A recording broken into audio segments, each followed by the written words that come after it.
Bien, muy bien, vamos a dar inicio entonces a la charla de emergencias obstétricas con el doctor, al doctor Andrés Ayón Yencuón.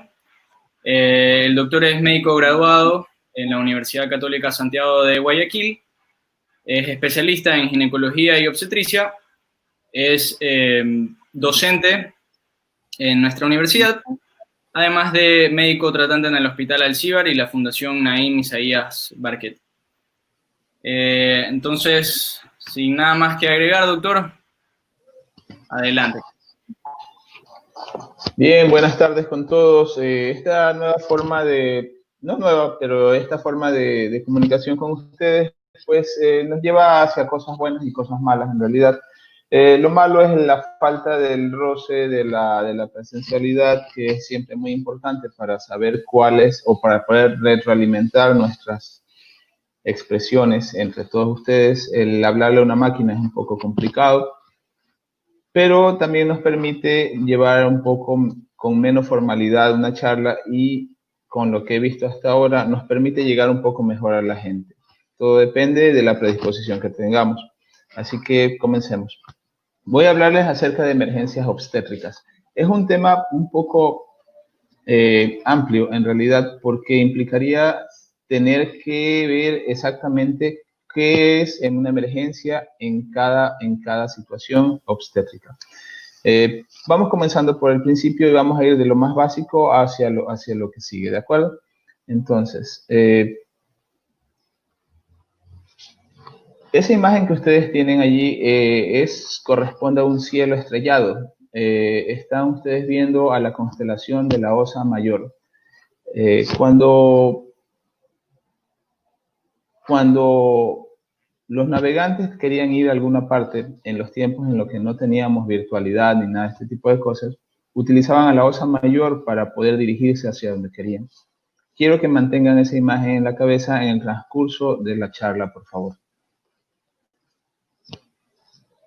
Lo que ustedes están viendo es algo que también se veía mucho antes y lo que ustedes dirán definitivamente es una cosa generacional, es una brújula.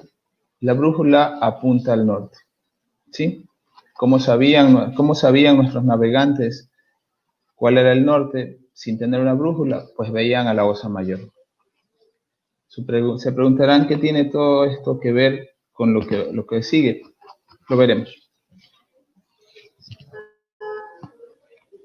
Entonces, el problema y el primer problema que existe siempre es que cuando ustedes están en una emergencia y ven entrar una mujer, lo típico es llamen al ginecólogo, ¿sí? O que lo vea el ginecólogo. Sucede que las mujeres no solo tienen problemas ginecológicos, y no solo tienen problemas obstétricos. No por el hecho de que sea mujer significa que tiene un problema obstétrico. Así que lo primero que debemos saber es si la mujer que tenemos enfrente y que entra a la emergencia está embarazada. ¿Cómo podemos saber que una mujer está embarazada? Pues hay tres formas de hacerlo. O es bastante evidente, porque vemos la barriga que dice que está embarazada, y si no es bastante evidente, pues lo hacemos a través de una historia clínica. Y la pregunta es, ¿qué tan buena es su historia clínica obstétrica? Y para eso deben contestarse priorizando las cosas. Entonces, si ustedes le preguntan a un ginecólogo cuál es la primera pregunta que le hacen las mujeres, ¿cuándo fue su última regla? Pero no todas las últimas reglas o no todas las fechas de última regla son confiables. Hay razones para pensar en las que puede no ser útil la última regla. Así que tienen que considerar eso. Tienen que considerar que si la mujer no les dice que está embarazada, pensar que podría estar embarazada. ¿Cuál es la primera emergencia que se me ocurre que van a encontrar? Un embarazo ectópico, puede ser roto o no roto, pero deben sospechar que la paciente pudiese estar embarazada en cualquier situación, incluso con falta de con la ausencia de la amenorrea.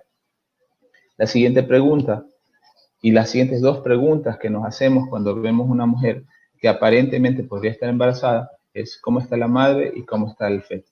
Para eso nosotros utilizamos pruebas de bienestar fetal.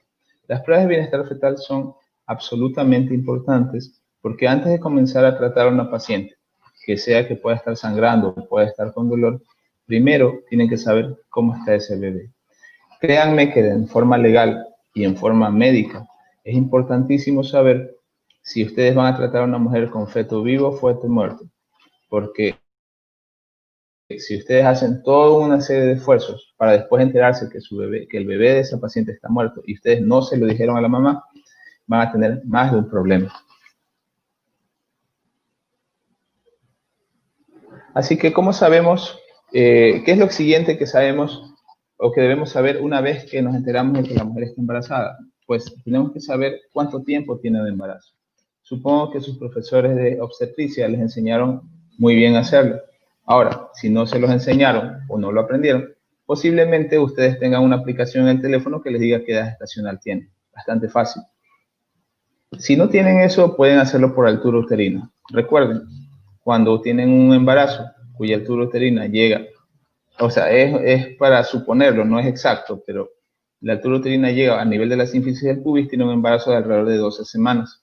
Cuando llega a nivel de la cicatriz umbilical, tiene alrededor de 20 semanas, y cuando está a unos 4 dedos debajo del apéndice sifoides, probablemente tenga alrededor de 36 semanas. Si logran tener una cinta métrica y medir la altura del útero, pues utilizan la técnica de McDonald para poder averiguar cuál es la edad gestacional estimada de acuerdo a la medida. ¿Por qué? ¿Por qué un preámbulo tan grande? Porque el problema cuando se siguen protocolos es que los protocolos son rígidos, son muy rígidos. Y entonces cuando ustedes llegan a una emergencia sin saber lo que están haciendo y solo leyendo el protocolo, cualquier mujer, y escúchenme bien, cualquier mujer que pase por la puerta de emergencia y ustedes estén allí, ustedes van a decir, hay que hacerle un score mama. El score mama es el mecanismo que utiliza el Ministerio de Salud para predecir la gravedad de una paciente obstétrica. O sea, ¿cuál es el requisito fundamental que necesitan tener para aplicar un score mama? Se los voy a decir muy simple, que la mujer esté embarazada. Si la mujer no está embarazada, el score mama no sirve de nada. Pero finalmente, ¿qué es el score mama? El score mama es una serie de parámetros que nos llevan a nosotros a pensar que esa paciente esté grave o no esté grave.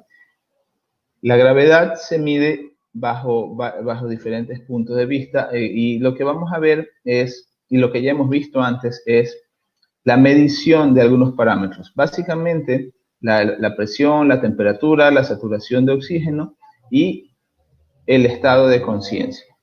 Ahora, no se equivoquen, el estado de conciencia no simplemente, ¿está usted bien? Sí, está aquí, no. Hagan una escala de Glasgow, porque de esa manera tienen un número para comparar un score mama al inicio y un score mama después para ver cómo sigue. Entonces, ¿el score mama sirve para todas las mujeres? No, el score mama sirve para las mujeres embarazadas. Ese pequeño detalle es donde falla un montón de gente.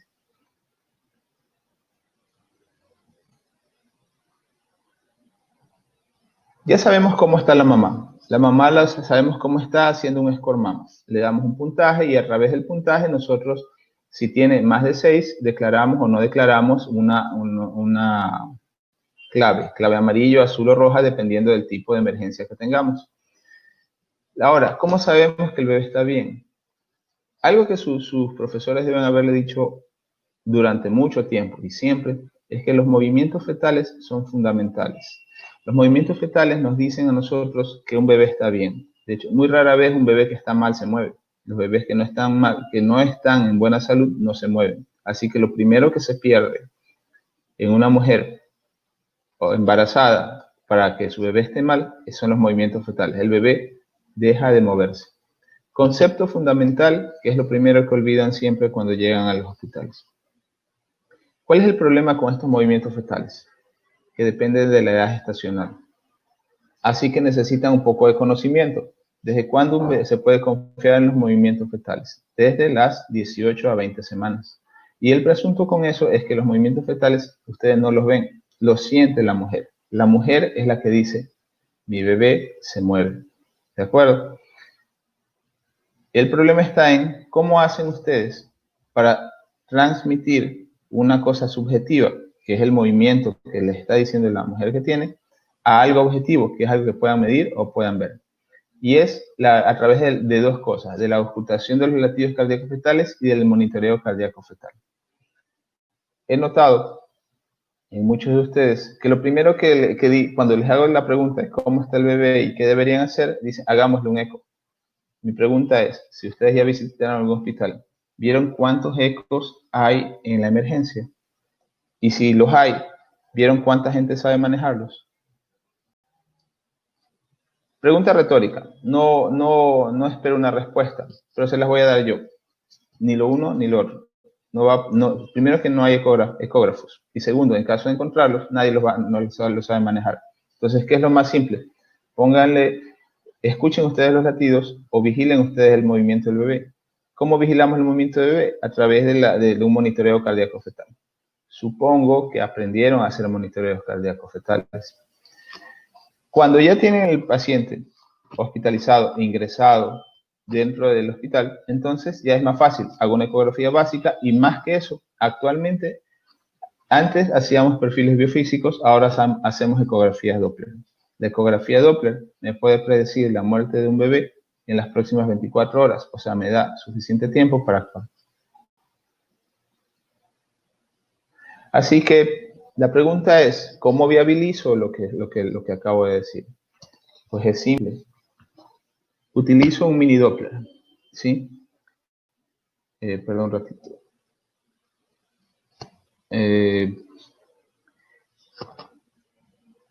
No sé, ¿me están escuchando alguien, por favor? Sí, doctor. ¿Algún problema? ¿Hay una forma de poner un puntero aquí o algo? ¿O se ve mi flecha? ¿La podemos ver? Creo que mi flecha no se ve, ¿o sí? No, porque subimos las diapositivas a la plataforma. Si quiere puede compartir. No importa, tranquilo. Yo continúo, no te preocupes, gracias, no hay problema.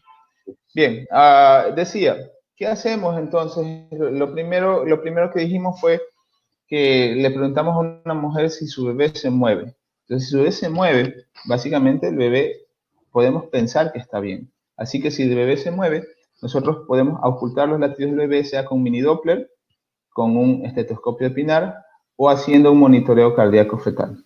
¿De acuerdo? Entonces, ¿qué es una emergencia obstétrica? Una emergencia obstétrica significa que o tenemos que hacer cualquier procedimiento para salvar a la mamá, al bebé o a ambos. Antes de salvar a la mamá, al bebé o a ambos, tenemos que saber cómo están los dos para saber cuál es nuestra prioridad. ¿Sí? ¿Cuál es nuestra prioridad? Recuerden, si hay un sufrimiento fetal, nuestra prioridad es el bebé, tenemos que sacarlo vivo. Pero si el bebé no está vivo, nuestra prioridad es la vida de la mujer. ¿Estamos? Entonces, tienen que estar familiarizados con el uso del estetoscopio de Pinar. Claro, me van a decir, pero si tenemos mini Doppler. Si tenemos un mini Doppler, definitivamente podemos usarlo. A ver, seamos realistas. Ustedes van a hospitales del ministerio que han intentado manejarlos bien. Pero ¿qué pasa cuando ustedes piden cualquier recurso tecnológico que necesite algo más que su propio esfuerzo? Ustedes piden un monitor cardíaco fetal y sucede que o no saben dónde lo han dejado, o piden un mini Doppler y no saben dónde están las pilas, o no funciona, o nunca nadie lo ha usado jamás, o nadie lo sabe usar. Entonces, ¿qué es más simple? Usen un estetoscopio de Pinar y familiarícense, por favor, con los latidos que se pueden escuchar. Básico. ¿Cuánto es lo normal de una frecuencia cardíaca fetal? Nosotros siempre trabajamos en el país con 120 a 180 latidos por minuto. Aunque hay nuevos parámetros donde ponen el límite bajo en 110. Básicamente no importa cuál utilicen, pero en todo caso tienen que saber y tienen que establecer para ustedes cuál es su límite bajo y cuál es su límite alto.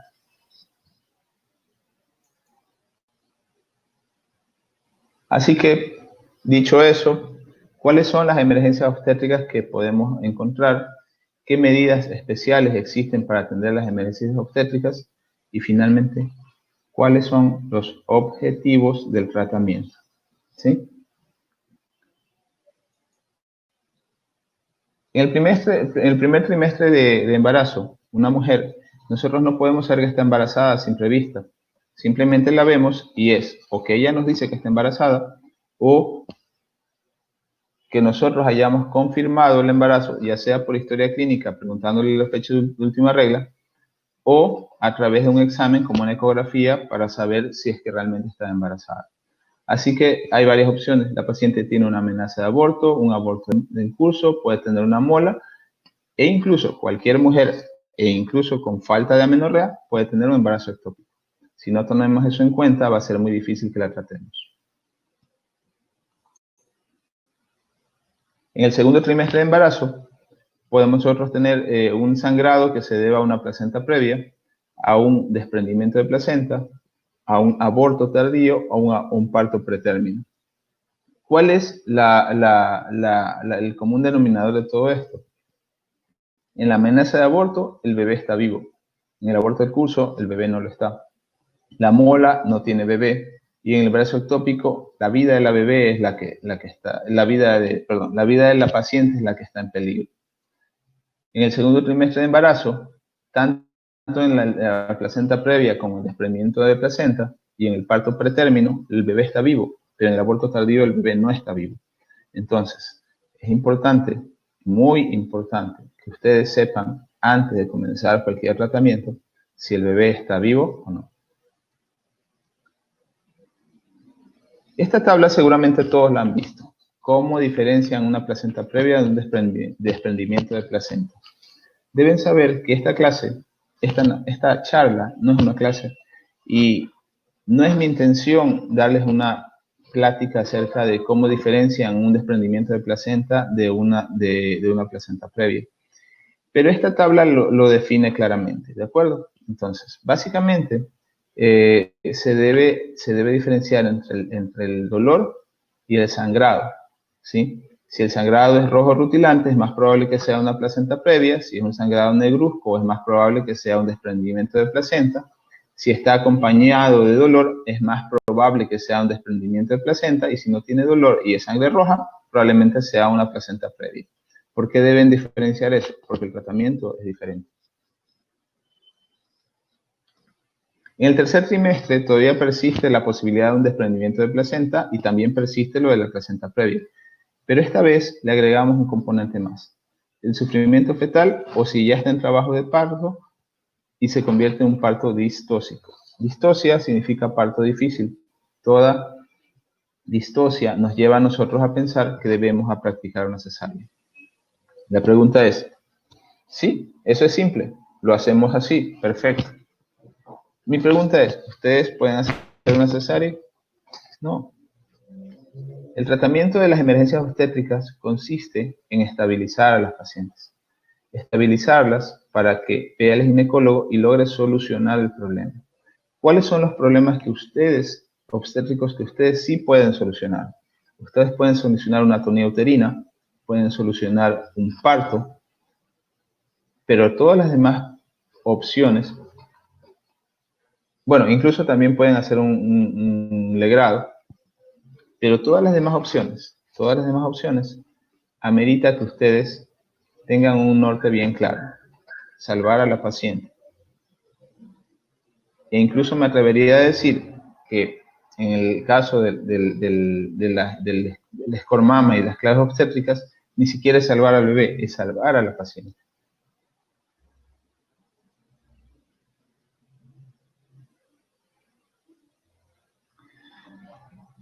Cuando la paciente está en puerperio, la gente piensa que ya salió la placenta y la paciente está tranquila, está bien, se acabó todo. Pero es uno de los peores momentos y es donde los pacientes se nos pueden morir. ¿Por qué? Por hemorragia o por sepsis, ¿sí? Pero es muy difícil que una paciente en un puerperio inmediato haga una sepsis. Las sepsis generalmente aparecen después del tercer día del puerperio. Y entonces, el Ministerio de Salud nos ha puesto una cosa como esta. ¿Qué medidas especiales hay para atender las emergencias obstétricas?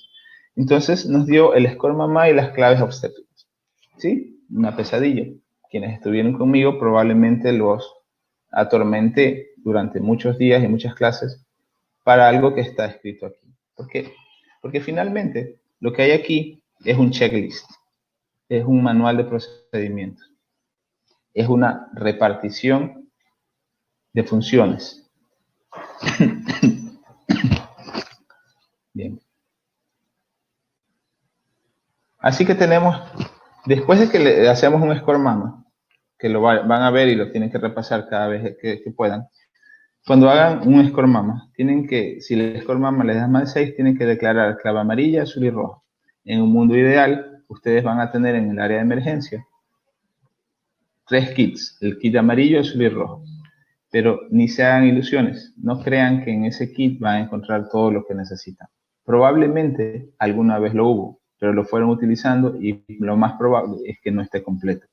Por eso necesito que ustedes tengan sentido común y piensen en lo que hay que hacer más que en lo que le dijeron que deben hacer. ¿Sí?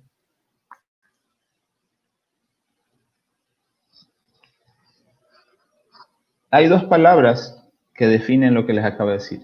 Se llama sentido común. ¿Sí? Sentido común. El sentido común asocia toda una serie de procedimientos que nos llevan a situaciones lógicas. Entonces, podría preguntarles qué es lo que ven aquí, pero necesitamos primero estabilizar a la paciente. No importa qué tenga, primero estabilizamos a la paciente. ¿De acuerdo? Primero estabilizamos a la paciente. Así que le ponemos una vía, la hidratamos, le ponemos oxígeno, sacamos exámenes de sangre e incluso exámenes de orina. Nos aseguramos de que la temperatura esté adecuada, porque siempre una paciente que está grave, la temperatura es una de las cosas que todo el mundo se olvida de cuidar. Ponemos una sonda vesical para poder vigilar la cantidad de líquidos que vamos pasando y no sobrepasarnos. Y el último que ven aquí es un traje anti-shock. ¿Han visto un traje anti-shock alguna vez? Espero que sí. Los trajes anti-shock que se supone deberían tenerlos las ambulancias, deberían estar en los centros de salud, los tienen guardados en las emergencias de los hospitales.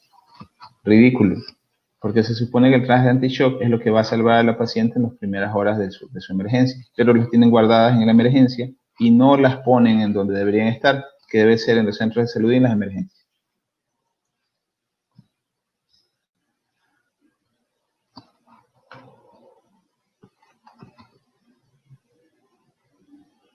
La osa mayor, el norte hacia donde dirigimos nuestra nave.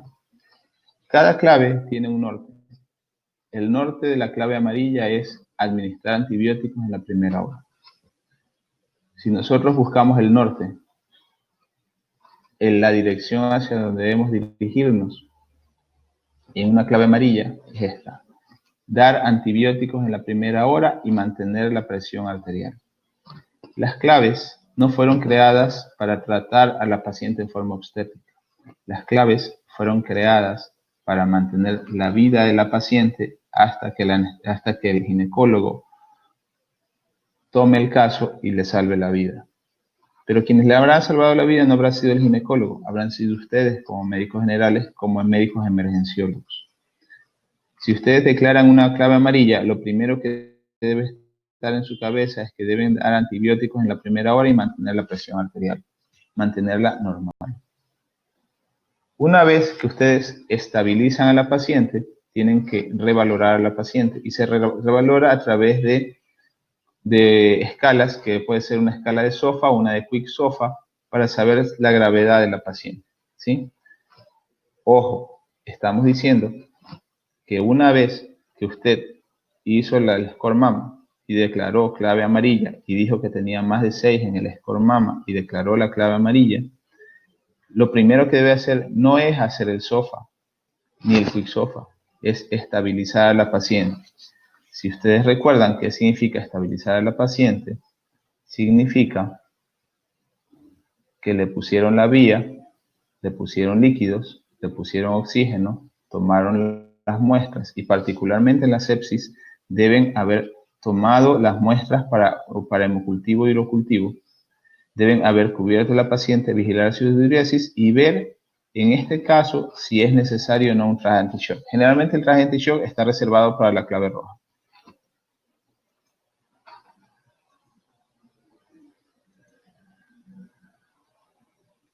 Sí. ¿Cuál es el segundo objetivo que nosotros vimos aquí en la clave amarilla? El primero era dar antibióticos en la primera hora. Significa que una vez que estabilicé a la paciente, comienzo a darle los antibióticos. Sí, doctor, pero ¿sabe qué? Mejor son las cefalosporinas, mejor el imipenem, mejor es este, el otro. Se ha demostrado que los pacientes que sobreviven a los procesos sépticos son los pacientes que recibieron antibióticos en la primera hora, ¿sí? El porcentaje de supervivencia es mucho mayor ahí en estos casos. Claro, tiene que ir acompañado del tratamiento adecuado, hecho por el ginecólogo. El segundo objetivo dice aquí, mantener la presión arterial. Entonces, primero le damos líquidos para mejorar la presión arterial y luego utilizamos estas sustancias que son drogas que se utilizan para mantener la presión, que son vasotensores o pueden ser sustancias como la dopamina o la dobutamina, que ayudan a sostener la presión arterial. ¿Para qué? Para que ese paciente llegue al quirófano o llegue a la siguiente instancia, ¿sí? Si ustedes lograron llegar, que esa paciente llegue con una presión estable o una presión lista para poderle salvar la vida al hospital, pues ya cumplieron con su trabajo, salvaron la vida. Quizás no resolvieron el problema obstétrico, pero le salvaron la vida. La clave azul tiene un norte. ¿Recuerdan la brújula? ¿Recuerdan el norte de la clave amarilla? La clave azul tiene un norte. El norte de la clave azul es evitar las convulsiones y bajar la presión arterial. Evitar las convulsiones y bajar la presión arterial. Eso debe estar en su cabeza todo el tiempo, ¿sí? Entonces, ¿qué hacemos para que eso pase? En la clave azul usamos sulfato de magnesio y damos antihipertensivos. ¿Cuándo? ¿Inmediatamente entra la paciente? No es inmediatamente entre la paciente. Es después de que estabilizamos a la paciente. Me pregunta, doctor, ¿pero de qué está hablando? Si tiene la presión alta, si puede convulsionar en cualquier momento en la clave azul. Pero eso significa que ustedes pueden tranquilamente, después de pensar eso, haber perdido el norte. No pierdan el norte. Ahí dice estabilizar a la paciente. Primero le pusieron una vía, le pasaron líquido, le pusieron oxígeno, tomaron muestras para exámenes, mejoraron su temperatura, vigilaron su diuresis, y esto definitivamente no. Pero eso es lo que hicieron antes de comenzar a darle el antihipertensivo y antes de darle el sulfato de magnesio. Por eso deben hacerlo rápido. Por eso debe ser simultáneo. Mientras uno le pone la vía, el otro le pone la sonda y el otro le saca las muestras de exámenes. Para eso fue creadas las claves. Las claves obstétricas fueron creadas para moverse muy rápido, de tal manera que antes de los 5 minutos ustedes tengan una paciente en camino a la estabilización. Y de esa manera esa paciente tiene mayores posibilidades de sobrevivir. Si ustedes recién van a pensar en qué van a hacer apenas llega la paciente, se van a quedar. Así que el norte de la clave azul es evitar las convulsiones y para eso damos sulfato de magnesio y le damos antihipertensivos. Pueden usar nifedipina o hidralazina. Recuerden que la hidralazina tiene un efecto muy rápido para bajar la presión. Si la paciente llega a convulsionar, debemos tener listos los anticonvulsivantes y estar listos para pasar a la paciente a UCI. Nosotros no somos quienes vamos a resolver su problema. UCI va a resolver el problema, no nosotros.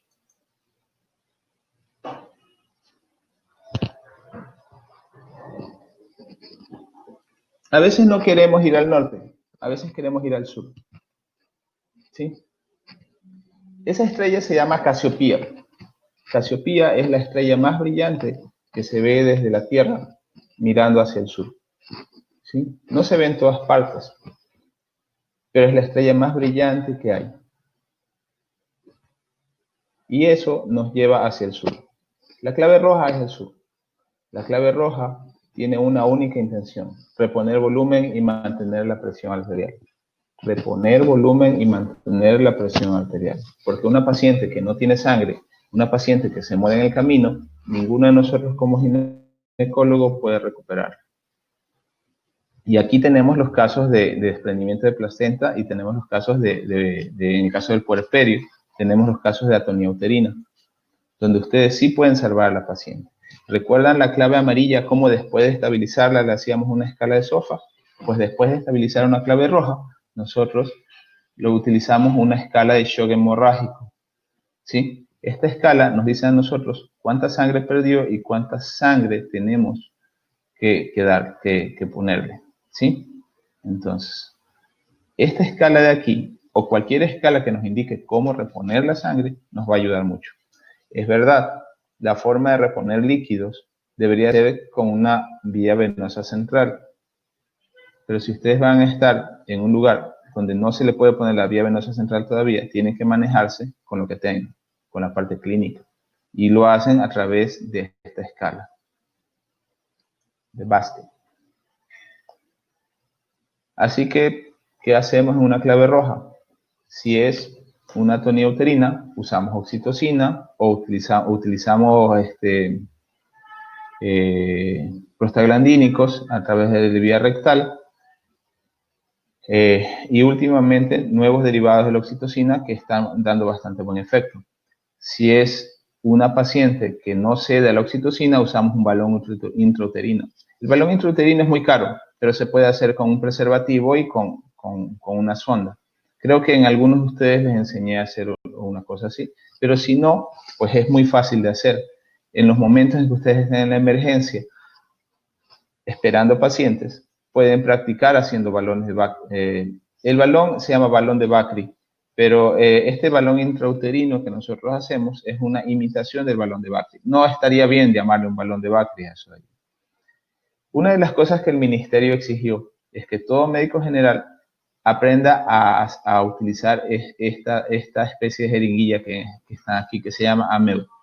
El AMEU es una jeringuilla que debería estar en todo centro de salud y que ustedes deberían saber armarla. ¿Cuál es el mensaje? Aprendan a armar un AMEU. Y entonces, cuando les toque usarlo, pues ustedes podrán hacer un legrado porque utiliza un sistema de aspiración, de presión negativa. Entonces van a aspirar todo lo que hay adentro y van a parar el sangrado. Y de hecho, ha pasado. Se supone que este mecanismo, que el AMEU, no produce perforaciones. Sin embargo, últimamente sí he encontrado algunos casos de AMEU que han producido perforaciones por su mala utilización. Consejo, aprendan a usarlo.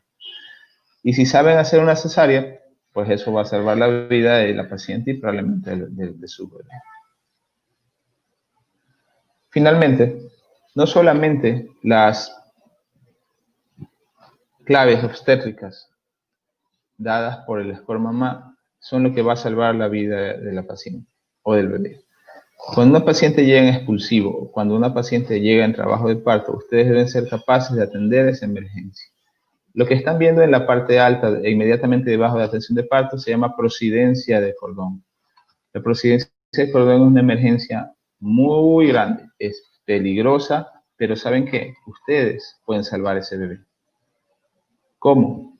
Lo que ocurre en la prosidencia de cordón es que la cabeza del bebé presiona el cordón umbilical y el cordón umbilical se sale como si fuera una hernia, empieza a salirse. Y cada vez que la cabeza presiona el cordón, el bebé va a dejar de recibir sangre. Simple, ustedes meten los dedos, empujan la cabeza y aunque no lo crean, mantienen la mano allí y los dedos allí hasta el momento en que alguien pueda operar a esa paciente. Puede ser 10 minutos, 15 minutos, 1 hora, 2 horas, 5 horas, el tiempo que demora entrar al quirófano. Y nada en la vida debe hacer que ustedes saquen los dedos de allí, porque ustedes van a estar sosteniendo la cabeza para que la cabeza no presione el cordón. Y esa es la forma en que ustedes habrán salvado la vida de ese bebé. El otro punto está en la prosidencia de mano. A veces la mano viene delante de la cabeza. Consejo sano, no continúen un parto de esa manera. hagan todo lo posible por parar esas contracciones, y si tienen que meter la mano para que el bebé no baje, metan la mano para que el bebé no baje. Pero si viene con la mano así, ese bebé no va a salir. La atención del parto es importante. Deben saber atender un parto. No es mi intención enseñarles a atender un parto. Pero hay una situación diferente respecto a eso, y es el parto empodálico. Un bebé prematuro puede venir en parto empodálico, en trabajo de parto en podálica, y el bebé estar a punto de salirse. Y ustedes van a tener que atender ese parto sin haber atendido, si ni siquiera saben atender un parto normal. Imagínense, les va a tocar atender un parto empodálico. Consejo sano respecto a eso: dejen que el bebé salga solo. Generalmente, este tipo de bebés no son tan grandes y logran sacarlo con bastante facilidad, utilizando los mismos movimientos cardinales que hace el trabajo de parto, pero al revés. O sea, lo que estaba 10, ahora es 1, y lo que estaba 1, después es 10. Asesórense con sus residentes, con sus tratantes, respecto de cómo hacer esto. En el tiempo que están en emergencia, son capaces de hacer este tipo de cosas. Y es importante, muy importante, que lean los manuales y vean para qué sirven. Y más importante que eso, sepan cuál es el objetivo de cada instrucción. Porque si no saben los objetivos, simplemente van a decir, no sé, yo era el asistente 2, yo no era el 1, a eso no me tocaba a mí. No pueden decir eso. Son médicos. Ustedes dirigen. Las cosas están en sus manos. Recuerden,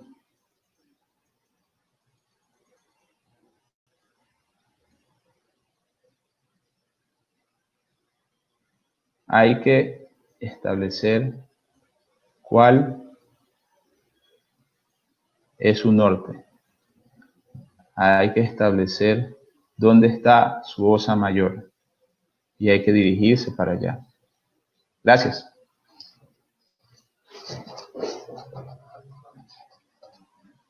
Muchísimas gracias, doctor, por la charla. Sin duda, creo que es un tema bastante interesante, bastante útil para los internos que están acá y para, bueno, las personas que en algún momento van a llegar a su internado.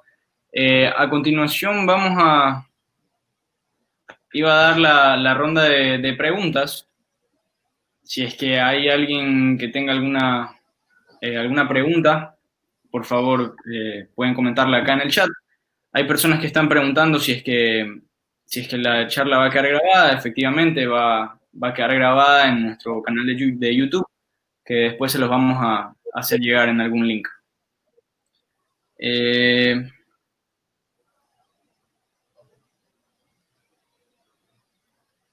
A ver, una pregunta es, ¿cuál es la hidratación que se debe dar para estabilizar?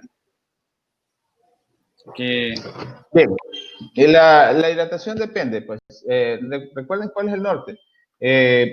La hidratación depende. Está como clave amarilla, como clave azul o como clave roja. Hay una situación respecto a la hidratación. La hidratación es algo que viene, si me permiten aquí, cuando nosotros recién empezamos a poner líquido, todavía no sabemos qué tanto necesita la paciente para estar hidratada.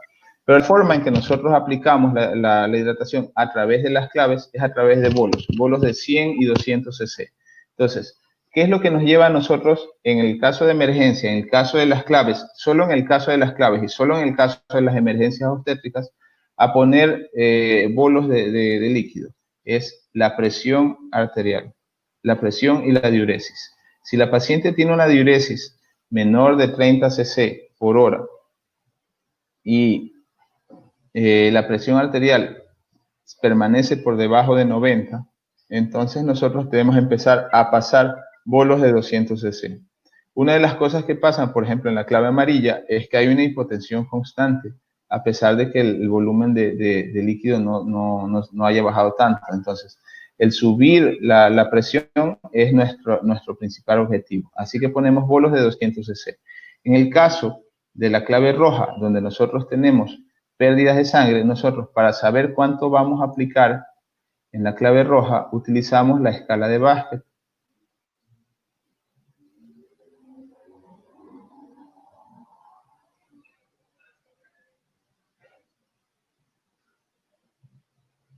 Y entonces nosotros utilizamos esta cantidad, esta escala para saber cuánto ha perdido y cuánto debemos administrar a estos pacientes. Así que básicamente eso es lo que vamos a hacer. Recuerden una cosa, nosotros vamos a ver la emergencia. Nosotros lo que vamos a hacer es mantener vivo a ese paciente.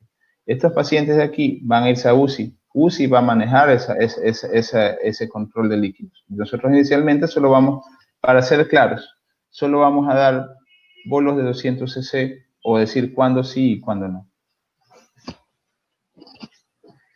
Muy bien.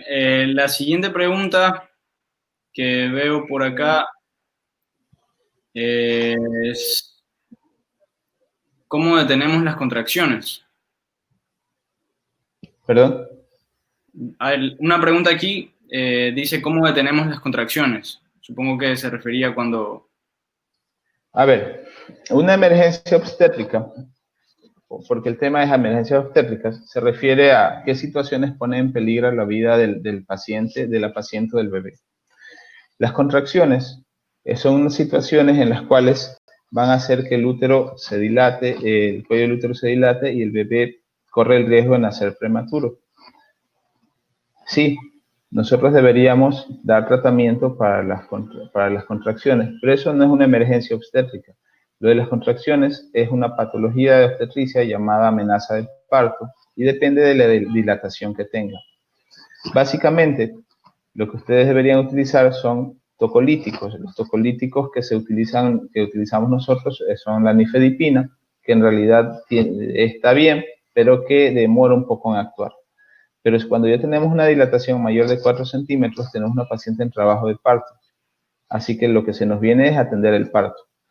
Si tiene menos de eso, posiblemente podamos usar nifedipina, observarla, ver qué es lo que provocó las contracciones. Pero no se convierte en una emergencia. O sea, debe ser tratado como una patología aparte. Y debe ser tratado por el obstetra. Ustedes inicialmente le dan tocolíticos, que nosotros usamos nifedipina. Pero más allá de eso, y observarla, no van a hacer ninguna otra cosa. Muy bien. Otra pregunta que hay por acá es ¿a qué ritmo debo reducir la presión arterial para evitar la hipoperfusión fetal? A ver, nosotros ahí utilizamos la clave azul, ¿sí? Hay que bajar la presión rápidamente. ¿Por qué tenemos que bajar la presión rápidamente? Porque tenemos que mantener nuestro norte. Nuestro norte es evitar las convulsiones. Creo que todavía no me entendieron esa parte. Evitar las convulsiones. Para evitar las convulsiones tienen que bajar la presión, ¿sí? Y eso sí, quizás la pregunta está ¿hasta cuánto deberíamos bajar la presión? Tenemos urgencia de bajar la presión. ¿Qué significa eso? Que si me pregunta a qué ritmo debemos bajar la presión, bájelo tan rápido como pueda, ¿sí? Si yo tengo una tableta de captopril que se la puedo poner debajo de la lengua y hacer que baje la presión en los siguientes 2 minutos, se la doy. La pregunta es, ¿hasta cuánto debo bajar? Y el límite de hasta cuánto debo bajar la presión es a 160-90. Una vez que yo llegue a 160-90, no bajo más la presión, tengo que seguir así, y si baja más está bien, pero yo no voy a hacer nada más para que baje menos de 160-90. Muy bien. Otra pregunta que hay por acá es ¿cuál es el mejor protocolo de antibiótico-terapia para administrar en una clave amarilla? Buena pregunta. Voy a ponerla fácil. Si ustedes pueden conseguir clindamicina y metronidazol, es la mejor combinación que hay en los casos de sepsis obstétrica. Los que me ha dado mejores resultados es una combinación de clindamicina y metronidazol. Para serles sinceros, es lo que mejor funciona. Ok. Otra pregunta. Doctor, dijo que en caso de procuito de cordón retenemos la cabeza con las manos. Prosidencia, con el dedo, los dos dedos. Cuando hace un tacto, coge la cabeza del bebé y lo empuja y evitando que presione contra el cordón. Ok. Buenas tardes, doctor. Entre el abordaje de hemorragia obstétrica, ¿considera que hay alguna técnica que sea mejor que otra, en este caso como la técnica de SEA, para el pinzamiento de arterias uterinas? A ver, voy a regresar a este punto. Si usted quiere pinzar las arterias uterinas, tiene que operar a la paciente. Tiene que abrirla y tiene que hacer, no pinza las arterias uterinas, pinza la hipogástrica. Es muy difícil encontrar las arterias uterinas. Usted tiene la emergencia de clampear a las arterias uterinas. ¿Para qué? Para parar ese sangrado. Y generalmente, ¿cuándo hace eso? Cuando hay casos de atonía uterina o cuando hay casos de ruptura uterina que son muy graves, ¿sí? Son emergencias que nosotros manejamos. Repito, nosotros manejamos, no ustedes. ¿Por qué? Porque la clase de hoy, o la charla de hoy, se trata de emergencias obstétricas. Cuando usted está hablando de pinzamiento de la arteria hipogástrica, está hablando de una paciente que está dentro del quirófano o está hablando de un paciente que está atendiendo un parto. Difícilmente ustedes pueden hacer un pinzamiento de la hipogástrica. ¿Qué pueden hacer ustedes en este tipo en una atonía uterina? Ustedes pueden dar oxitocina, primero, poner misoprostol transrectal, segundo, pueden poner compresas dentro del útero, tercero, pueden poner balones de Bacri, si es que tienen un balón de Bacri, e inflarlo en el útero, pueden hacerlo. Pueden también hacer legrados con el ameu. Todo eso pueden hacer, pero difícilmente van a hacer una ligadura de hipogástricas. Otra pregunta es, ¿aumentar el volumen mediante la hidratación al llegar la paciente agravaría más la situación de hipertensión en la paciente? No, esa es una buena pregunta. Esa es una discusión que siempre ha habido respecto con los de terapia intensiva. Dicen, ¿por qué le estás poniendo líquido a una paciente? Es buena la pregunta. ¿Por qué le pones líquido a una paciente que está con la presión alta? Y sucede que la causa de la hipertensión en la embarazada no se trata de una pérdida de volumen. La causa de hipertensión en una embarazada se trata de una vasoconstricción de los vasos. Entonces, hay vasoconstricción, disminuye el flujo, y si aumenta la presión, aumenta la vasoconstricción, disminuye el flujo y se vuelve un círculo vicioso. Usted le eleva la cantidad de líquido y va a ver, y realmente ha pasado, y usted va a ver, si es que tiene la oportunidad de verlo, va a ver cómo a pesar de subirle y ponerle bolos de solución salina, esa presión va a bajar. Buena la pregunta, muy buena, eso estuvo muy bien. Y creo que esta sería la última. Buenas tardes, doctor. Una embarazada que presenta su segunda gesta y presenta un cuadro de incompatibilidad sanguínea con el feto, eritroblastosis fetal, ¿qué tipo de clave obstétrica se sigue con su caso? Ninguno. Esa paciente ya está grave, esa paciente ya vino grave, pero la gravedad no la trae la paciente, la gravedad es el bebé. Y la clave obstétrica es para salvar ¿a quién? A la mamá, no al bebé. Las claves, el score mama y las claves obstétricas se hicieron para salvar a la mamá, para disminuir la muerte materna. Recuerda el norte de las claves obstétricas es bajar la mortalidad materna.